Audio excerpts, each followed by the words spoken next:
път ви представихме билчето на драгата Язон Голд, работеща като с бункер. Сега вече ви представяме драгата Язон Голд, работеща с смукалка или ежектор.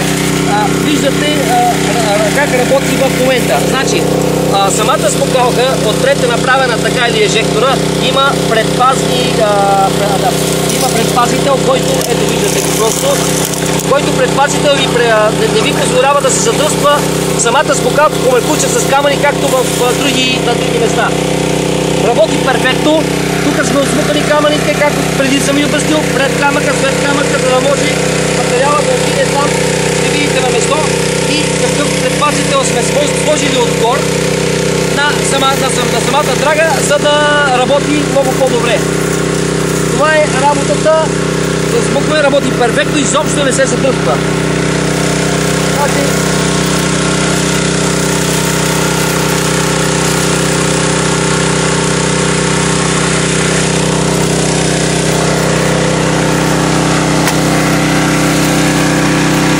Ето виждате вече материала, който се засмуква, има предпазител, който предпазител е сложен така, че материала тук да се разбива хубаво и да пада.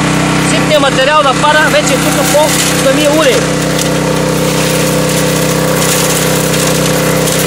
Многофункционално всичко е направено без заварки, само с глобки. Елементарно всеки може да си го сглоби и да работи на места, които позволява и където реши да работи. Работи перфектно. Ние продължаваме с тестовете. Това е